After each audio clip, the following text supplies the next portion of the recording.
Hello, I'm Kat, a lighting student at the Academy of Animated Art.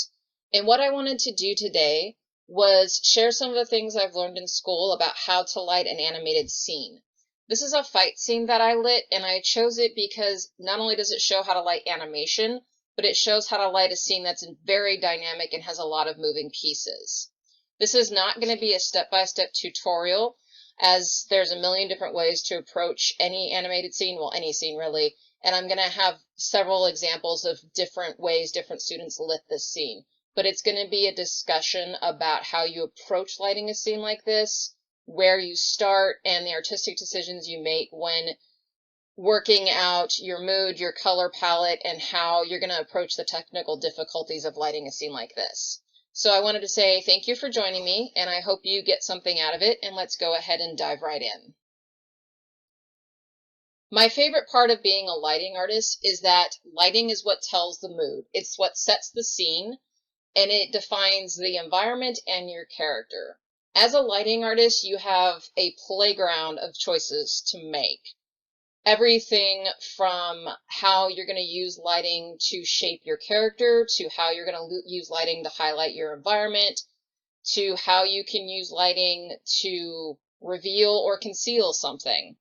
And what I wanted to do before we delve into the videos is take some time and show you some stills from the videos that you're going to watch. The top left one is mine, the top right one is a fellow student by the name of Andre, and the bottom one is a fellow student by the name of Diana. And as you can see, we all made very different choices on how to tell the story of this fight scene. And what I wanted to do is give you all a minute to really sit with these color and palette choices and lighting choices and see how they hit you differently. And then from here, we're going to go into each individual video and talk a little bit about it while you watch the whole video play out. And then we're going to really get more into a conversation about camera angles and lighting angles and rim lights and fill lights and all that. So enjoy these, take some time, see how they hit you differently, and then join me in the next video for a more in-depth discussion. This is Diana's scene, and you can immediately notice the difference between both her and Andre's versions and my version. Some of the inspiration for this was the outfit is kind of inspired from Elastigirl's outfit in The Incredibles, and the lighting for the scene, as far as the environment goes, is somewhat inspired by some of the Star Wars movies. Now, a couple of things you'll immediately notice is the warm over cool color scheme of the hero character makes her stand out very quickly against the background. And also there's quite a bit of directional lighting, unlike with Andre's scene. You can see the light sources, you can see with the fog in the scene, how they're affecting the scene around them. You also get more play and shaping of shadows and light on the environment, which helps shape the environment and kind of tell the story of the environment as well. And with how it's interacting with the characters, it gives you a better sense of how they're interacting with the space and not just with each other. The VFX she's using is the cache that came with the animation. I made my own sparks in Blender because I wanted to play with particle effects. What can I say? So I wanted to show this as a different example of how you could light this scene. It's much more colorful than Andre's and has just kind of a different feel than mine as well. And then with the directional lighting here at the end, with the way the rim lights are hitting the character, it gets you a very obvious pop of her against the background and really highlights her in this kind of ending hero pose there. So let's start with Andre's scene. Andre's scene to me feels very much more futuristic and sci-fi. I kind of get an Imperial starship vibe, and maybe she's escaped and is fighting the robots to get off the ship. If you notice, there's no real obvious directional light from any specific location. The light kind of emits from everywhere, which is a different take on the scene than I saw other people do. The other thing that's nice is with her outfit, which is super reflective. It definitely provides another dynamic element to the scene, so one doesn't rely so much just on directional lighting to provide that dynamic look. The other thing that's a little different with his scene is the color scheme. With everything being completely white, her dark skin and reflective outfit definitely stands out. So this is one way to interpret a scene like this. So this is my version of the scene. From the second I saw this scene, I fell in love with it and wanted to light it. There's a couple reasons of why I wanted to light it so badly. One, it's a fight scene, which I love. Two, it's sci-fi, which is one of my favorite genres ever. And three, it's a chick kicking butt, which I love to see on screen at any moment. And I was really happy to get the opportunity to light this scene. Um, what I wanted to do from the moment I saw this scene was I wanted to make it feel like an emergency situation. I wanted the color scheme and the lighting to fill you with a sense of urgency and a sense of dread. To me, this fight scene was a story of this is her ship, it's getting invaded by these robots, and she's having to repel the attack, which is why I chose to basically bathe the entire environment in red light. The other thing I wanted to do was I wanted to give a sense that the robots were of different levels. You know, you have your minion robots, which are these red ones at the beginning. These are like your little minion robots here. And then the gold robot, which kind of takes center stage with her at this last little kick here, the big kick as we called it. This is like your boss robot. So I wanted to give him a different color because I wanted it to feel like she's now, coming in conflict with the top dog robot, so to speak. I also wanted to give it a feel of a rundown kind of ship. Several of my inspirations for this were like were Firefly, Mandalorian, Cowboy Bebop. I wanted this to feel like it was her ship, it's her home, and they're invading her territory. I also chose to make all the particles on my own because I wanted to play with particle systems in Blender. So in Diana's scene, those VFX came with the scene. These ones I created in Blender. They may not be the most physically accurate sparks, but they were fun to make. So that was kind of the reason why I chose to do the lighting that I did and chose the color schemes that I did. The biggest challenge for me with this scene was to make sure that she felt like she was completely a part of the environment. We'll get into this a bit more, but with having a two-tone color scheme, so I've got the white lights on top and then, the red lights around the rest of the environment, I had to make sure both colors were reflected equally, both on her and the robots. So that was a challenge that we'll get into a bit more later. So from here, we're going to get into the conversation of how you pick anchor moments where to start your lighting from. And then we're going to get into lighting for different camera angles and using layers. So I look forward to seeing you in the next video. Okay, let's get to the fun part. How do you go about lighting this type of scene? Now, by the time you get to this point, you should have references for your color palette and references for your lighting setup. You need to have a very good idea of what story you want to tell before you start placing any lights in your scene. So once you get all that figured out, the first lights you're going to place are going to be lights that affect your environment. And you're going to do that by a process called blocking your environment lighting. And what that means is that you're going to go through and set lights specifically designed to light your environment. You want to set the stage before you start lighting your character. So environment lights are these type of lights. Now, you're not going to see on screen all the environment lights. Like, for example, in Andre's scene, you didn't see any directional lights, but his scene had tons of light bathing everything. So you want to figure out, do you want directional lights to be seen on screen or not? And you want to get the vibe and the feel of the set before you even start lighting your character. Now, the other thing you need to figure out when you're doing environment lighting is how much shadow and light play you want in the background.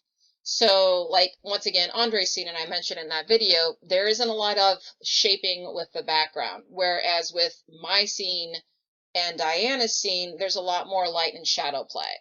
Like, you can read shadows on, the background here. You can read shadows as she's going through the movements with the roof. The shadows here are obviously very prominent as well. So you want to decide how much dynamic lighting you want in your environment.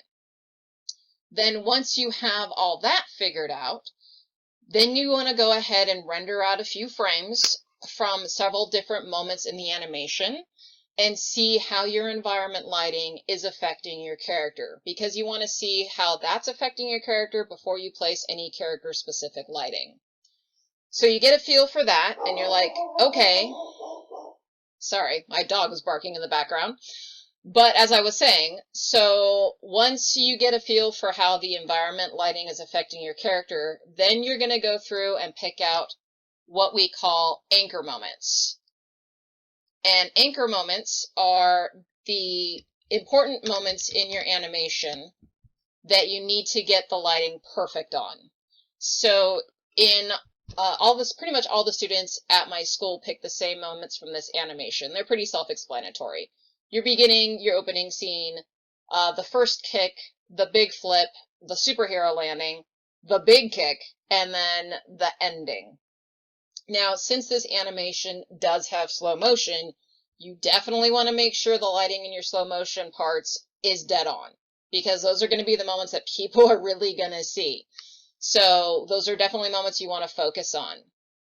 Now, what character lighting is supposed to do, the whole point of character lighting, is to bring your character to life and to make sure that the character can be read at all times from the background. You don't ever really want your character, for the most part, sometimes you do, but for the most part, you don't want your character disappearing into the background, especially during a fight scene. So one of the main ways you keep your character from disappearing into the background is rim lights. So you see here, this is a red rim light hitting her here. And then I also have these white fill lights coming in and lighting up and shaping her from the front. Now here we have a lot of different lights hitting her. You've got the red rim light coming through here. Excuse me. You've got white light coming up here. Now you also have light from the robot, because I actually have lit up faceplates on the robots that are hitting her face as well, along with the lighting from the sparks. So all those lighting elements have to be very well balanced on both her and the robot to make sure everything plays well. The robot, for instance, we've got the light from the particles from the sparks. There's lighting up here. You've got white light coming down from the ceiling, and you have red light hitting the robot as well. So even though the robot is basically red on red, you never lose sight of the robot against the background. Now, when it comes to this big flip, because we've already established in the earlier scenes that there is lighting from the ceiling, I needed to make sure that as she got closer to the ceiling, the lighting on her got brighter, but it didn't blow out to where it was overexposed. Also, you have rim lights coming in from the background, and then there is reflected light coming up and lighting her from here.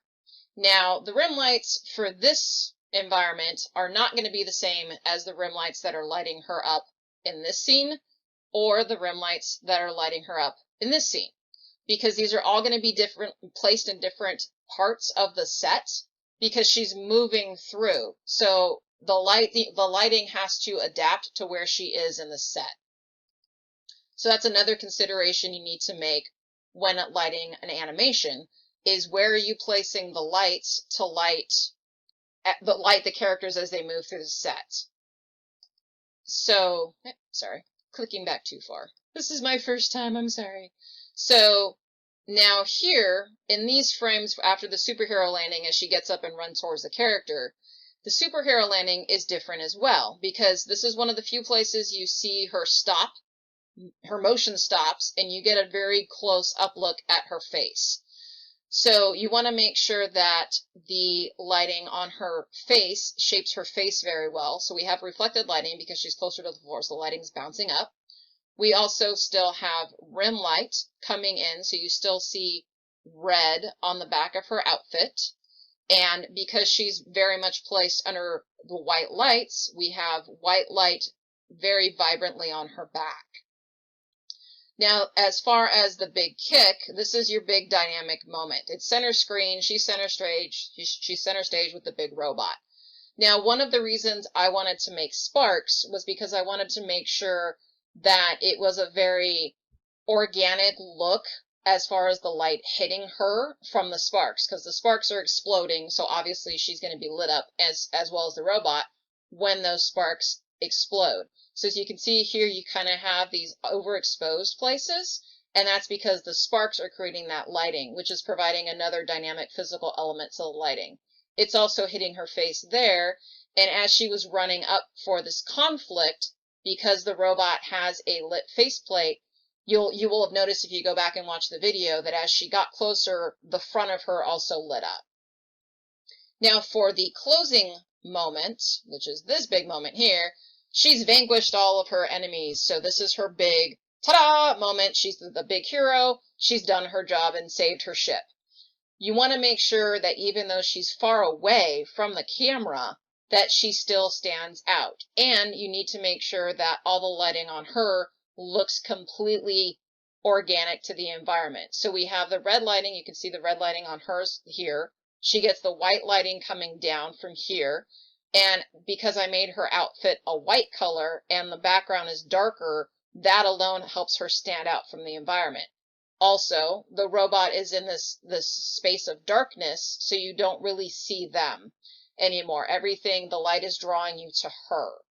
So these are all considerations that you need to take into account when you're lighting a dynamic scene like this. I hope this gave you some really good information and some good tips, and I will see you in the next video. This is actually the first fight scene I lit, and we're going to use this one to discuss about lighting for different camera angles, as this one moves around quite a bit more than the robot versus chick fight scene.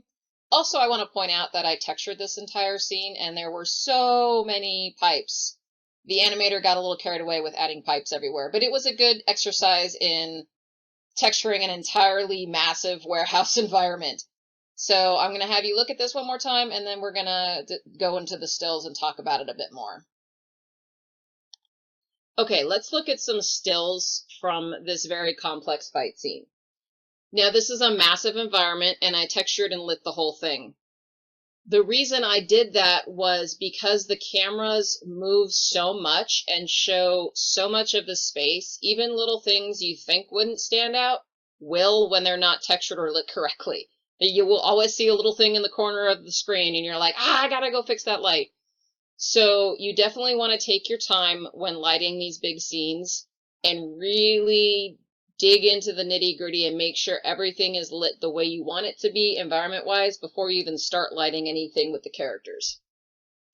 Now, even though these are all pipes and they're very similar, I did change the colors and some of the noise patterns on the textures. In doing so, you define the space and you make it a bit more interesting. So even though this is a big warehouse space, if you look at any photos of warehouses in real life, not everything looks the same. So I wanted to make sure I gave this a sense of realism and a sense of variation within the textures of the piping and the vats. Now, even though you're not seeing any directional light sources, it's still very important to create a sense of space using lighting. It's also very important to give your characters some pockets of light to go through to help define their movements against the broader lighting scenario. So as you see in like this first still frame here, this one, now you don't see any spotlights from the roof in this scene, but it's very obvious that this is a warehouse space, and so there is going to be big spotlights shining down on the ground. So I set up spotlights to help define not only the characters moving in and out of different light sources, but as you watch the video, you get a sense of depth and space within the environment as well, because the pockets of light go farther away from the character. So here we have some very defined pockets of light. This helps this character, the main male character here, stand out against the darker background. Also, with the light here in the background, it helps define the space. So once again, it helps give you that sense of depth. Because even though it is a 3D space, when you render it, it's still 2D. So you have to create depth within the scenario. So that's kind of the opening still frame. Now the second one here is kind of where our characters are moving in and out of pockets of light. So as he's moving closer to her, he's moving into her light and kind of getting hit with double light, both the spotlights and the lights I put to highlight her. So he's going to get brighter as he comes toward her. Now you're already seeing different parts of the environment because the camera angle has already shifted.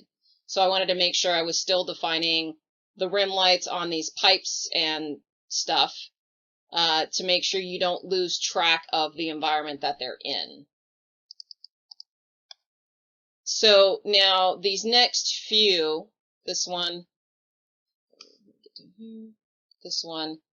and this one, you see how the characters are starting to interact. So the fight scene is starting, and you need to make sure that they still stay defined against the background, but also the rim lights that affect the characters now become very important.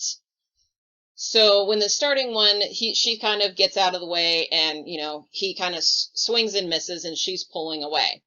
Now we still have rim lights on her pants, so she's still popping out. You have the rim light on her face, so that's defined there. You also have rim lights on his back and his body as he moves through what was previously her space. So there's multiple different lights in this scene that are hitting them at specific angles to make sure you still get that definition. With the flip, this was getting to be the more challenging part because the characters are flipping over each other. So you definitely want to make sure you see the characters' shadows as they fly over each other. But once again, you still need to make sure you can see the characters. So here you have this rim light coming in and hitting her. And you also have to balance that out with the need of having his face getting really good shaping coming down. So you're keeping track of how they're interacting with each other. The other important thing to remember is not just the rim lights coming down on the characters, but also the light coming up, because you need to have reflected light that's acting as fill lights. You don't want the bottom half of these characters as they're going through these moves to go to complete in shadow. And you see that over here as well. So you see how much light is actually on the bottom of his body and how much light is shaping her face. All these things keep the viewer interested and make sure that your characters stay very well lit against the background environment. As we go down to these last three stills, you can see that the camera angle has basically gone a full 180 from where it started. So now we're looking at the other half of the warehouse. Now, this half of the warehouse, you get a much bigger sense of how deep the warehouse goes, how far back it's going. So the most crucial part of this was to create, once again, those ever important pockets of light. So here you see I've got light here on the floor, but as you're going farther back, it goes into darkness. So you really have to control the fall off from your light sources to make sure it helps define that the space is going farther and farther away from the characters. This part of the last couple parts of the fight scene, we're looking at the complete other side of the warehouse. So since it had these, I created these big open windows in the top, the skylights, because I thought it would be really cool to get some outdoor light to provide a different shade of light, and it helps provide ambient light. I didn't want this to be a really contrasty, deep, dark sort of fight scene. I wanted it to look more fun and flirty because that's kind of how these characters are. So by opening up the skylights, I could bring in more natural looking light and give it kind of a daylight feel. Now in doing that, it helps to define the space, and it also makes it a little easier to help kind of fill these big empty spaces instead of having to put 1.5 million lights on there. So it saves you on render time as well. This is actually one frame that I'm going to always be forever proud of. And it's just because of how I have the light hitting him so well, the rim lights on his arms and his pants. So basically coming from behind him. So it really helps establish sort of that he's flying up into like closer to the lights on the ceiling, but he's also getting this really nice rim light from the background environment light. Also, if you notice, even though he's flying over her, she's still staying very well shaped within her lighting. So you've got a nice rim light on her face here, kind of getting some Rembrandt lighting. This area is staying in shadow. So it helps provide an idea of how she's moving through the light and the environment. So this is kind of a quick overview on how you do these big, huge fight scenes that are in massive buildings. The biggest, most important thing when lighting these huge environments, at least from what I've found so far, is really taking care in setting up your lights that are going to light the environment first. You have to establish a good environment story before you start lighting your characters. I hope this has been helpful for you, and I will see you in the next video. Okay, in this video, we're going to do a very brief overview as to what different layers of lighting are and why you use them. This isn't going to be a discussion on AOVs, which is like your specular, your roughness, and metallic. This is just setting up different layers of lighting to make sure your lighting is working in all the scenarios you need it to. I will leave a link in the description below of tutorials that show you how to set up all these layers as far as doing it in your outliner and render passes. But I'm not going to get into that here because they explain it a lot better than I do. One of the big things when I first started doing lighting was I didn't understand why you would need to set up layers. So I wanted to give you guys a brief overview as to what they are and why you would use them to help you understand when you start getting into discussions or reading things about doing lighting. So this first image, this first still, is all environment lighting. Now this is literally just all the red lighting I have in the scene as far as red environment lighting. So this is lighting strictly the environment. I'm not targeting these lights to hit any character specifically or in a specific way. This is just to light up the environment. So you set these up on a different level or different layer, so you can go in and tweak these specifically and not have it affect other layers. So when you do this, what you'll do in the compositor is put all these layers together and then tweak how much of each layer you want to show in your composited final image. So this is basically just all environment lighting. Now, this is also technically environment lighting because these are just the white lights coming down from the top of the environment. Now, the reason I have these on two separate layers was because I was doing some composite effects that I didn't want to affect the lighting that was directly on her. So I have like glare nodes on the white lights that I don't have on the other lighting. Now this one, this second one here, this is all character lighting only. If you notice, you don't see any in the environment. So when you set up these layers, you can actually remove things from the scene that you don't want the light to affect, and it will only render the things you have selected for that layer. Now, why you do this is because you want to have lights that are targeting the characters that do not affect the environment, and sometimes vice versa. You can set up environment lighting in a way that's not going to affect the characters. So this is strictly all of the rim lights and the fill lights and the key lights and everything that's going to hit my characters throughout the whole scene. So I can go in and really focus on these and make sure that they're set up the way I want it. And this last layer is strictly just the sparks. I wanted this on a different layer because I wanted to be able to control some glare nodes and some motion blur that would only affect the sparks and wasn't going to affect anything else. And you can see very much in this layer how much the light from the sparks is actually affecting the characters. And if you remember, I mentioned that in the earlier videos talking about how I wanted the lighting to look really dynamic. And so when there was the explosion of sparks, everything lit up as it would from the sparks hitting it. So this is kind of why you want to set up different layers. It's so you can work within those layers and make sure those layers are set up, and then you kind of put it together as a building block when you're working in the compositor. So I know this is really brief, but I didn't want to get into a massive video about compositing because honestly, I'm still working on learning the compositor and how all these layers work, but I wanted to give you guys at least a basis to understand why you would set up different lighting layers within your environments and animations, or even stills. You can do this in stills too. So I hope this helps, and I will see you in the next video.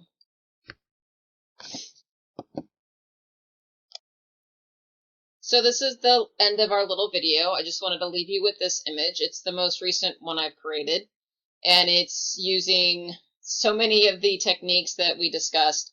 I've got render layers in here. I've got all kinds of little tricks with the substances and the textures and the lighting. And I wanted to let you know that if you guys want to bring your lighting to a higher level, the school I go to, Academy of Animated Art, which there will be a link in the description below, is amazing. It's a great community. The mentors, Mike and Jasmine, are super sweet and supportive and always there to help you out, as is the community. I don't get paid to say this. I just want to share the love because I think they're amazing people. So I wanted to thank you again for watching this video, and I'm planning to be posting videos that both are lighting studies and maybe some reviews of different animated movies, and eventually we'll be posting Blender tutorials when I get a little bit better at it. So thanks again for watching, and I hope to see you in the next video.